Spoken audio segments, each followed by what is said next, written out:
বৰভাগৰ শ্যামৰায় মন্দিৰ প্ৰাংগণত শনিবাৰে অনুষ্ঠিত হোলী উৎসৱত হেজাৰ হেজাৰ ধৰ্মপ্ৰাণ ৰাইজৰ অংশগ্ৰহণ। নলবাৰী জিলাৰ বৰভাগৰ শ্ৰী শ্ৰী শ্যামৰায় মন্দিৰ প্ৰাংগণত শনিবাৰে বিয়লি দৌল মহোৎসৱৰ লগত সংগতি ৰাখি অনুষ্ঠিত হয় হোলী উৎসৱ। উৎসৱৰ লগত সংগতি ৰাখি ফাকুগুৰি ছটিয়াই আনন্দ উল্লাস প্ৰদৰ্শন কৰে ধৰ্মপ্ৰাণ ৰাইজে। বিয়লি প্ৰায় 4 বজাত অনুষ্ঠিত হোৱা হোলী উৎসৱত হেজাৰ হেজাৰ ধৰ্মপ্ৰাণ ৰাইজে অংশগ্ৰহণ কৰে। হোলী উৎসৱৰ শুভাৰম্ভ কৰে বৰভাগ মহাবিদ্যালয়ৰ অৱসৰপ্ৰাপ্ত ভাৰপ্ৰাপ্ত অধ্যক্ষ ফণীধৰ ডেকাই। আনহাতে হোলী উৎসৱত বাঁহ ভঙা পৰ্বও অনুষ্ঠিত হয়।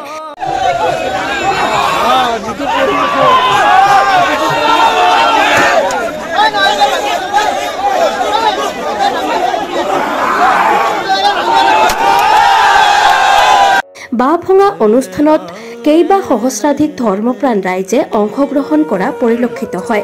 সন্ধিয়া প্ৰায় 5 বজাত হোলী উৎসৱৰ সামৰণি পৰে। আনহাতে পবিত্ৰ দৌল মহোৎসৱৰ লগতে সংগতি ৰাখি নিশা সম্বৰ্ধনা আৰু সাংস্কৃতিক সন্ধিয়া অনুষ্ঠান অনুষ্ঠিত হয়। মই আপোনালোকৰ জৰিয়তে আজি এই কালাগড় পবিত্ৰ দৌল উৎসৱত সমবেত হোৱা হোলী উৎসৱত সমবেত হোৱা আটাইকে দৌল উৎসৱৰ সভাপতি হিচাপে মই আটাইকে সাদৰ সম্ভাষণ জ্ঞাপন কৰিছোঁ আৰু আপোনালোকক চেনেলৰ সমূহ সদস্য কৰ্মকৰ্তাক মই মোৰ আন্তৰিক শ্ৰদ্ধা নিবেদন কৰিছোঁ। এই হোলী উৎসৱটোত হ'ল কৃষ্ণৰ এইটো এটা কৃষ্ণই ধনুচাক বিয়া কৰাই ঘৰলৈ অনাৰ পিছত লক্ষী তেওঁক বাধা দিয়ে আৰু সেই বাধা অতিক্ৰম কৰি কৃষ্ণৰ সংগীসকলে আটাই সেই বাধাত বাঁহ পাৰি দিয়ে বাধা দি আৰু সেই বাঁহ ভাঙি কৃষ্ণই গৃহত প্ৰৱেশ কৰে। হোলী উৎসৱৰ মূল এইখিনি।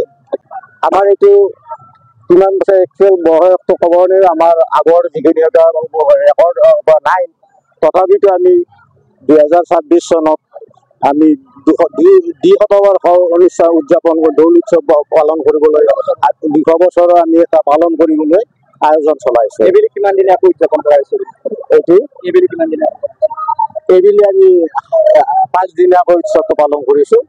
আজি 3য় দিনা আৰু আমাৰ অহাকালি 4ৰ্থ দিনাৰ আজি 3য় দিনাৰ আমাৰ ৰাতিৰ কাৰ্যসূচী বা সাংস্কৃতিক সন্ধিয়া। 4ৰ্থ দিনা আমাৰ ৰাতিপুৱা ভেকচন প্ৰতিযোগিতা আছে আৰু ৰাতি 7টাৰ পৰা আমাৰ হ'ব আমাৰ অসমীয়া গীতৰ আধাৰত নৃত্য প্ৰতিযোগিতা আৰু পৰহি দিনা শেষৰ দিনাখন আমাৰ ৰাতিপুৱা আছে খেল ধেমালি প্ৰতিযোগিতা আৰু আবেলি 5 বজাৰ পৰা আমাৰ দুটা অসমৰ আগশাৰীৰ নাট্য দলক দুটা নিবেদন কৰিছোঁ। তেখেতসকলে আমাৰ ইয়াত নাট পৰিৱেশন কৰিব, এইটো নাম ল'ব। ধন্যবাদ। আটাইকে নমস্কাৰ জনাইছোঁ।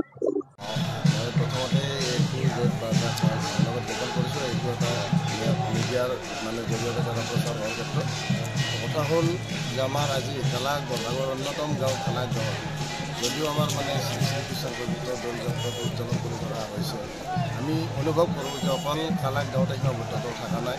এই ক্ষেত্ৰত নলবাৰী জিলাকে আদি কৰি বিভিন্ন প্ৰান্তৰ জেগা আমাৰ মানুহক চুই গৈছে। গতিকে আমি এটা গৌৰৱান্বিত যে আজি আমাৰ ওচৰতে আমাৰ বৰভাগ মহাবিদ্যালয়ৰ আমাৰ প্ৰাক্তন ভাৰতৰ অধ্যক্ষ মাননীয় ফণীধৰ ডেকা ডাঙৰীয়াই আজি এই অনুষ্ঠানটোত ভাগ লৈছে যে আজি আমাৰ হোলী উৎসৱ।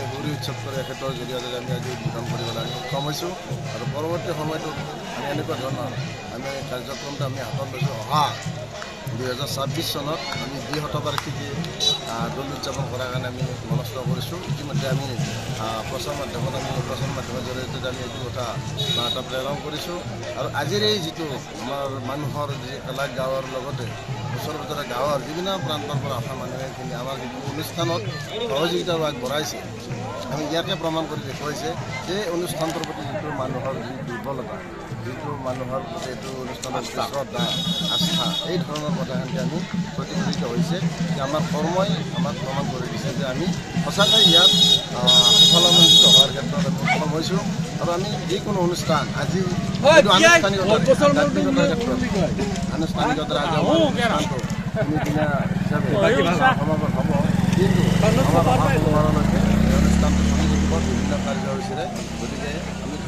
মানিব লাগিব বৰভাগৰ বিভিন্ন প্ৰান্তত মানুহে সহযোগ কৰা অনুষ্ঠানটো 2026 চনলৈকে যিটো আমাক এটা আগ্ৰহ প্ৰকাশ দেখুৱাইছে যে অহা 26 চনত এটা বিশাল আয়োজনেৰে আমি দ্বিশতবাৰ্ষিকী অনুষ্ঠানটো দৌল পবিত্ৰ দৌল উৎসৱত পাবৰ কাৰণে ইতিমধ্যে প্ৰস্তুতি আৰম্ভ কৰিছোঁ। গতিকে এইখিনি কথা মই আজিৰ ক্ষেত্ৰত আপোনালোকক জনাবলৈ পাই মই নিজে সুখী হৈছোঁ। পোনপ্ৰথমে সমূহ অসমবাসীক হোলীৰ উৎসৱ ৰঙৰ শুভেচ্ছা জ্ঞাপন কৰিলোঁ। আমাৰ নলবাৰী জিলাৰ বৰভাগত কালাগত ঐতিহ্যমণ্ডিত শ্যামৰাই মন্দিৰ দৌল প্ৰাংগণত আজি 13, 14, 15, 16, 17 তাৰিখৰ কাৰণে আমি দৌল উদযাপন কৰিছোঁ। আৰু আজি আমাৰ সৰু সুৰা উদযাপন আজি বাঁহ ভাঙা পৰ্ব। আজি আমাৰ আপোনালোকে গম পাইছে, আপোনালোকে গোটেই অসমবাসীয়ে জানেই আমাৰ কালাগত দৌল এটা কিদৰে উদযাপন কৰা হয়। আৰু আজি আমাৰ সৰু সুৰা উৎসৱত আজি বাঁহ ভাঙা পৰ্ব আপোনালোকে দেখিবলৈ পাব। আৰু আগন্তুক দিনত আমাৰ অসমবাসীৰ কালাগত যি আমাৰ দৌল উৎসৱত অহাবাৰ দ্বিশতবাৰ্ষিকী হ'ব।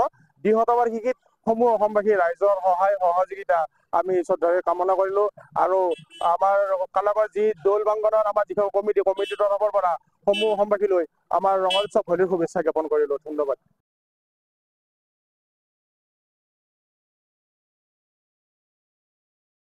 বৰভাগৰ প্ৰতিবেদক বাৰ্তা টু জেড।